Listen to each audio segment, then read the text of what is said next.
ആ വരണം വരണം. ഞങ്ങൾ ഫ്ലാഷ് ചെയ്തത് കണ്ടല്ലോ. സംഭവം ചൂടായി. പുതിയത് വല്ലതും ഉണ്ടോ? ഞാൻ അന്ന് എന്തൊക്കെയോ വിളിച്ചു പറഞ്ഞു അല്ലേ സാർ? അതൊന്നും സാരമില്ല. പത്രത്തിൽ എഴുതുന്നതും പത്രം ഓഫീസിൽ ഒന്ന് തോന്നുന്നതൊക്കെ വിളിച്ചു പറയുന്നതും സാധാരണ. അതങ്ങ് മറന്നുകളാ. എനിക്കൊരു സഹായം ചെയ്തു തരണം.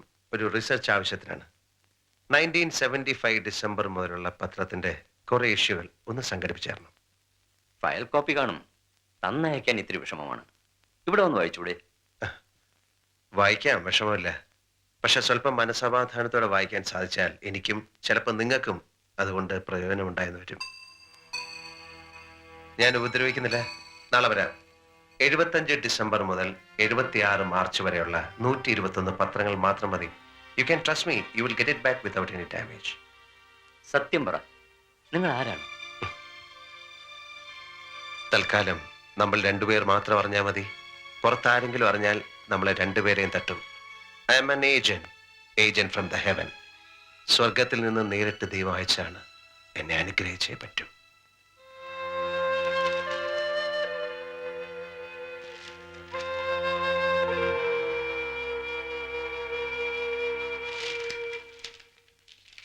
എന്താ നീ പത്രക്കച്ചവടം തുടങ്ങിയോ?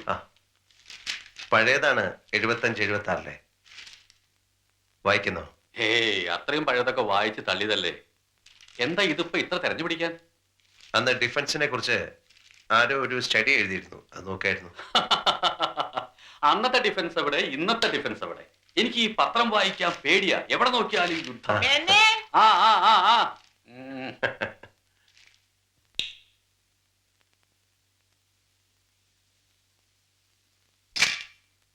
താങ്ക് യു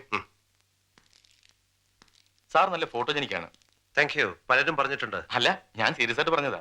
ഞാൻ സീരിയസ് ആയിട്ട് പറഞ്ഞാണ്.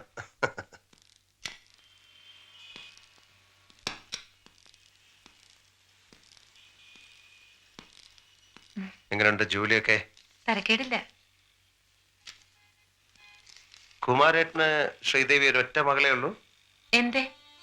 അല്ല, ശ്രീദേവിക്ക് 5 വയസ്സ് കഴിഞ്ഞപ്പോ ഒരു അനിയത്തിയോ മറ്റോ ഉണ്ടായെന്ന് പറഞ്ഞല്ലോ, ഓർമ്മ? എങ്കിൽ എത്ര നന്നായനെ. ഒറ്റയ്ക്ക് കഴിഞ്ഞ് മടുത്തു. പക്ഷേ ഒരു പേരും കൂടെ കുമാരേട്ടൻ എന്നോട് പറയാറുണ്ട്. ഓർമ്മ കിട്ടുന്നില്ലേ? രുക്മിണിയാണോ? ആരാ അത്? എന്റെ ഫ്രണ്ടാ. അച്ഛന് വലിയ ഇഷ്ടമായിരുന്നു. ഇവിടെ വിമൻസ് കോളേജില് ഡിഗ്രിക്ക് പഠിക്കുക. എന്ന് വെച്ചാൽ 19-20 വയസ്സ്. 18-19. ഫോട്ടോ നാളെ കിട്ടും. അത് ശ്രീദേവി എടുത്തോളൂ. ചുവരിൽ ഒട്ടിച്ചു വെച്ചാൽ മതി. ഒരാള് കൂടെ ഉണ്ടെന്ന് തോന്നിയാൽ ബോറടി മാറി കിട്ടും. പോട്ടെ.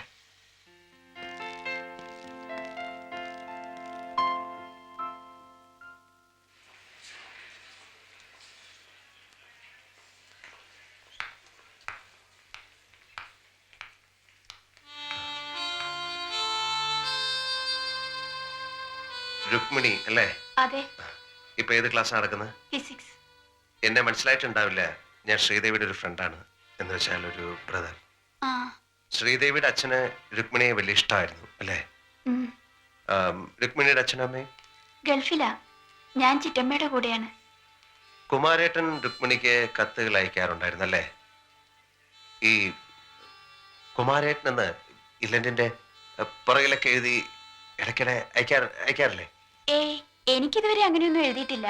ഞാൻ അങ്ങോട്ട് ഗ്രീറ്റിംഗ് കാർഡ്സ് ഒക്കെ അയക്കാറുണ്ട്. That's it. ഏതായാലും ശ്രീദേവി പറഞ്ഞപ്പോ ഒന്ന് കാണണം തോന്നി. കണ്ടു. ഫിസിക്സ് ഇത്തിരി ടഫാണ്. ഞാൻ കാരണം ഉഴപ്പുണ്ടപ്പിക്കോളൂ. ഹലോ, കുട്ടിക്ക് എന്റെ വക ഒരു പ്രസന്റ്. അയ്യോ വേണ്ട. Thank you.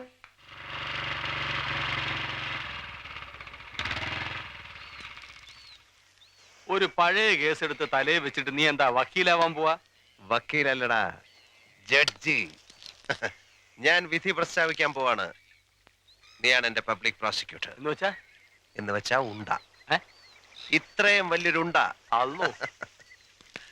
അന്നത്തെ കേസിന്റെ നമ്പർ ഞാൻ തരാം. കക്ഷികളുടെ ഫുൾ ഡീറ്റെയിൽസും ജഡ്ജ്മെന്റിന്റെ ഒരു കോപ്പിയും എനിക്ക് കിട്ടണം. അതൊക്കെ ഞാൻ പൊക്കി തരാം. നീ നമ്പറിങ്ങ.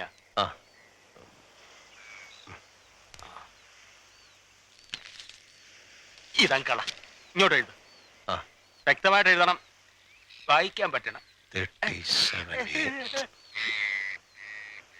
473 12 3 1976. 10,000 കേസുകളാ ഇതിനകത്ത് കെട്ടിക്കിടക്കുന്നു. ആണോ? അതും ഇതുവരെ കോടതിയിൽ വരാത്ത കേസുകൾ. അതിനിടയ്ക്ക് 16 അടിയന്തരം കഴിഞ്ഞ ഈ കേസ് എന്തിനാണോ താനിപ്പോ തപ്പിയെടുക്കുന്നത്? 16 അടിയന്തരമല്ലേ കഴിഞ്ഞിട്ടുള്ളൂ. ആത്മാവിന്റെ സ്വൈരം കെടുത്തുന്ന മറ്റ് കർമ്മങ്ങൾ ഇനിയും ചെയ്യാനുണ്ട്. എനിക്ക് വേണ്ടി ചേട്ടൻ തപ്പിയേ പറ്റൂ. ഞാനും മുങ്ങാം. തിരിച്ചു പൊങ്ങുമ്പോ നിധി വല്ലതും കൈ തടഞ്ഞാ പോരെ? എന്ത് തടയും? എന്തു തടയണം? മോള് പ്രസവിക്കാൻ ആശുപത്രി കിടക്കുകയാണ്. മോള് ഇരട്ട പ്രസവിക്കും പോരെ? മതി, ആ നമ്പർ കൊടു. ഇങ്ങനൊരു വക്കാലത്ത് കൊണ്ടുവരുന്നത് ആദ്യമായിട്ടാ. ഇതെന്താ ഇങ്ങനെ? നെഞ്ചത്തൊരു പന്തം കുത്തി നിൽപ്പൂ കാട്ടാളൻ. കേട്ടിട്ടില്ലേ? പിന്നെ നമ്മുടെ കടമ്മനിട്ട. ഞാനാണ് ആ കാട്ടാളൻ, ഇതാണ് ആ പന്തം. ഇതൊന്ന് കത്തിക്ക് എന്റെ പൊന്നു ചേട്ടാ. എഴുത്.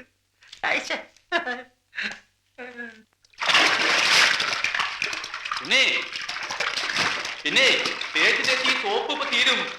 കേറി വാ, സോപ്പ് തീരും.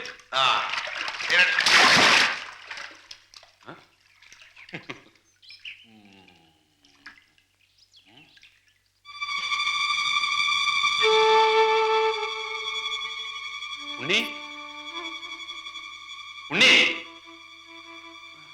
ഉണ്ണി, നീ എന്താ വെള്ളത്തിനിടയിൽ ഗറില്ല യുദ്ധം നടത്താ? അമ്മ പേടിച്ചല്ലേ? പിന്നെ പേടിക്കാതിരിക്കോ? നീന്തൽ അറിയാതെ വെള്ളത്തിലാണോ കളിക്കണേ? വെറുതെ ഒരു രസത്തിന് മുങ്ങി. ചെറുപ്പത്തില് ഞാനും പാർവതിയും ഈ കുളത്തിൽ ഒരുപാട് വെള്ളാരം കല്ലുകൾ എറിഞ്ഞിട്ടുണ്ട്. അതൊക്കെ മുളച്ചോതൊക്കെ ആയിരിക്കും. ഒന്ന് പോടാ. എടാ ഉണ്ണി, നിന്നെ ഈ കുളത്തിൽ ആദ്യം പിടിച്ചിട്ട് ഞാനാ നീന്തൽ പഠിപ്പിക്കാൻ. ആദ്യത്തെ ദിവസം വാഴപ്പിണ്ടി കെട്ടിക്കിടക്കും, 4-ാം ദിവസം പിണ്ടി കഴിച്ചു. നീന്തുന്ന ഞാൻ വിചാരിച്ചു. പക്ഷെ നീ മുങ്ങി. അന്നമ്മായി എന്തൊരു കരച്ചിലായിരുന്നു. അന്നാണ് അവളെന്നെ ആദ്യമായിട്ട് തല്ലിയത്. പിന്നെ തല്ലിയിട്ടില്ല. തല്ലിയപ്പോഴൊക്കെ ഇവർ അറിഞ്ഞിട്ടുണ്ട്. ഈ തല്ലൊക്കെ വെറും പേരിനാ, വേദന എടുക്കില്ല. ഞങ്ങൾ എന്തിനായിരുന്നു അമ്മോൻ ഇങ്ങോട്ട് കൊണ്ടുവന്നത്? തറവാട്ടിലെ ഉത്സവം കാണണമെന്ന് വാശി പിടിച്ച് കരഞ്ഞോണ്ടല്ലേ നിന്നെയും പാർവതിയും ഞാനും അമ്മായും കൂടി ഇങ്ങോട്ട് കൊണ്ടുവന്നേ. 2 ദിവസമായിരുന്നു ഉത്സവം. 3-ാം ദിവസം തിങ്കളാഴ്ച. അന്ന് പോകാൻ പാടില്ല എന്ന് അമ്മായി പറഞ്ഞു. പിന്നെ ചൊവ്വയും കഴിഞ്ഞ് ബുധനാഴ്ചയാണ് നമ്മൾ പോണത്. കടം ഇത്തിരി ഏത് മനുഷ്യനുണ്ടാവും. കുടുംബത്തിൽ ആ കാര്യം അറിയിച്ചിരുന്നെങ്കിൽ എത്ര വേണമെങ്കിലും ഉണ്ടാക്കി കൊടുക്കാൻ ഈ ഞാൻ വിചാരിച്ചാലും അന്ന് കഴിയായിരുന്നു. അത് പറയാൻ അഭിമാനം സമ്മതിക്കില്ല എന്ന് എഴുതി വെച്ച് 2 മക്കളെ എന്റെ കയ്യിൽ തന്ന് ബാക്കിയുള്ളവരെയും കൊണ്ട് ജീവിതം അവസാനിപ്പിക്കേണ്ട കാര്യമൊന്നും നിന്റെ അച്ഛനുണ്ടായിരുന്നില്ല. ഇവിടെ കള്ളം എന്നെ കുളിക്കുന്ന സമയത്ത് ആ പഴം പുരാണം പറഞ്ഞൊരു കരച്ചില്. ചാട്, ഒന്ന് ഉഷാറായിട്ട് കുളിക്കേ. ചാടുമെന്നെ. ചാടും. രാമ രാമ രാമ രാമ രാമ രാമ പാഹിമ രാമപാദം ചേരണേ മുകുന്ദ രാമ പാഹിമ രാമ രാമ രാമ രാമ രാമ രാമ പാഹിമ രാമപാദം ചേരണേ മുകുന്ദ രാമ പാഹിമ. ഉണ്ണി, ഉണ്ണി അച്ഛന്റെ കയ്യർഷം കണ്ടിട്ടുണ്ടോ? എവിടെ? അന്ന് വീട്ടിൽ നിന്ന് കിട്ടിയതാ, നിന്റെ അച്ഛൻ എഴുതിയത്. എന്നെങ്കിലും ഉണ്ണി ചോദിക്കുമെന്ന് തോന്നിയിരുന്നു. അത് പഴത്തില്ല, എടുത്തു വെച്ച് നന്നായി. കുനുകുന എന്തൊക്കെയോ എഴുതിയെന്നല്ലാതെ ഒന്നിനും ഒരു അർത്ഥമില്ല. അവനെന്തൊക്കെയോ പ്രയാസം ഉണ്ടായിരുന്നു. അതെനിക്ക് അന്നും അറിയൂ, ഇന്നും അറിയൂ. അന്ന് എനിക്ക് വയസ്സ് 8, പാർവതിക്ക് 5. സത്യം പറ ഉണ്ണി, ഈ 26-ാം വയസ്സിൽ നിനക്ക് ഈ വീട്ടിൽ പെട്ടെന്ന് അനാഥത്വം തോന്നിയോ? എന്താ എന്നോട് ഇങ്ങനെ ചോദിക്കാൻ? ഇല്ല അമ്മാവ, അങ്ങനൊന്നും തോന്നിട്ടില്ല. ഈ നെഞ്ചിനകത്ത് സ്നേഹം മാത്രമല്ലേ ഉള്ളൂ. പിന്നെ ഞങ്ങൾ എങ്ങനെ അനാഥരാകുക?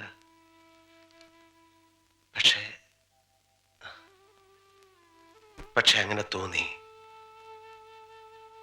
ഒരു ഉറപ്പ്, ഒരു വിശ്വാസം. നോക്ക്, ശരിക്കും നോക്ക്.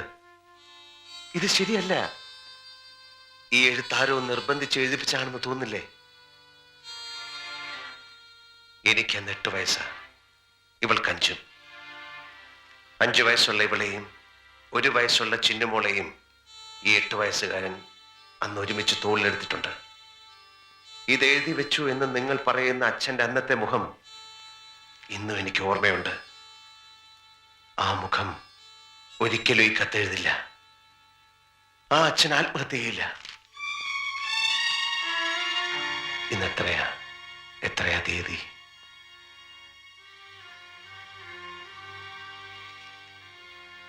ഇനി വെറും 46 ദിവസങ്ങളേ ഉള്ളൂ ലീവ് കഴിയാൻ. Precious 46 days. പ്രാണൻ പോലുള്ള 46 ദിവസങ്ങൾ. Time is too short.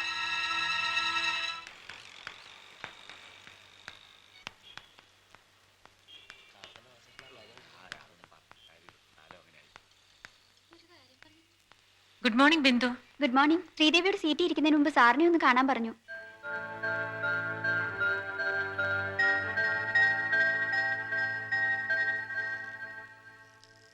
Sir, നിങ്ങൾക്കൊക്കെ ഒരു ജോലി തന്നാൽ മനസമാധാനം നഷ്ടപ്പെടുന്നത് മറ്റുള്ളവർക്കാ. ഞാൻ ലേറ്റ് ആയിട്ടില്ല സർ. ലേറ്റിന്റെ കാര്യമല്ല, ഇനി വേണേൽ എന്നും ലേറ്റ് ആയിക്കോ. ഇന്നു മുതൽ കുട്ടി ഇവിടെ വരണ്ട. നിങ്ങൾ ഇവിടെ ആവശ്യമില്ല.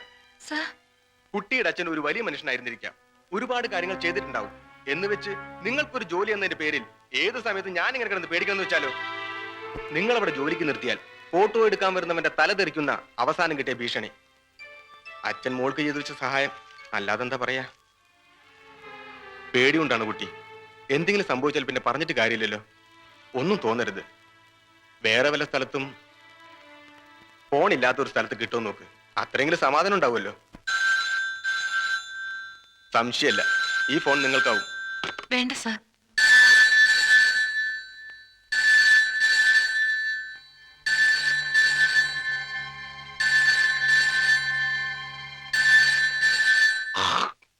ഫോണിലൂടെ ആരോ എപ്പോഴും ഭീഷണിപ്പെടുത്തുന്നു, അതുകാരണം ജോലി തെറിച്ചു എന്നൊക്കെ വൃത്തിയായി എഴുതിയിട്ടുണ്ട്.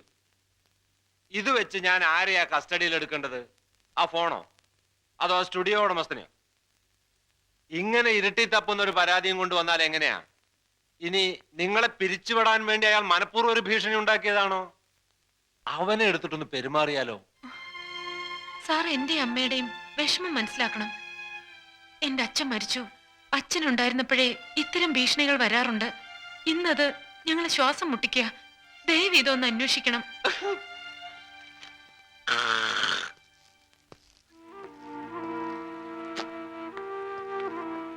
മുഖ്യമന്ത്രി മുതൽ ഐക്യരാഷ്ട്രസഭ വരെ പരാതി പോയിട്ടുണ്ടല്ലോ. പിന്നെന്താ, ഇനി CBI വരണോ? വരുത്താം. ഈ അന്വേഷണം എന്നൊക്കെ പറയണതേ തമാശയല്ല. അതൊക്കെ അതിന്റെ വഴിക്ക് പോയിക്കോളും. ഇതിൽ ഫോൺ നമ്പർ ഉണ്ടല്ലോ, ഞങ്ങൾ അന്വേഷിച്ചോളാം. എന്തിനാ സാറെ പരിഹസിക്കുന്നത്? സാറിനെ കൊണ്ട് ഇതൊന്നും കഴിയില്ല. അത്രേ ഉള്ളൂ. ഇത് സാർ അന്വേഷിക്കണ്ട പോരെ? ആ പെണ്ണ് നമ്മളൊന്ന് കൊച്ചാക്കി പോയി. പെരുമാറാൻ അറിയാനിട്ടല്ല, പിന്നെ തന്ത മരിച്ചിട്ട് ഇത്രയല്ലേ ആയിട്ടുള്ളൂ. ഇതൊരു പോലീസ് പ്രൊട്ടക്ഷന്റെ പ്രശ്നമാണ്. ഭീഷണിയുണ്ട്, അത് സത്യ. പ്രൊട്ടക്ഷൻ വേണമെങ്കിൽ കോടതി പോട്ടോ. ഇതിപ്പം VIP-കൾക്ക് തന്നെ കരിമ്പൂച്ചകൾ കൊടുക്കാൻ പറ്റാത്ത കാല. പിന്നെ നാട്ടുകാർക്ക് മുഴുവൻ ഈ 2 കരിമ്പൂച്ചകളെ കൊടുക്കാന്ന് വെച്ചാല് അതിന് മാത്രം പൂച്ചകളുണ്ടോ നമ്മുടെ നാട്ടില്? എവിടെ?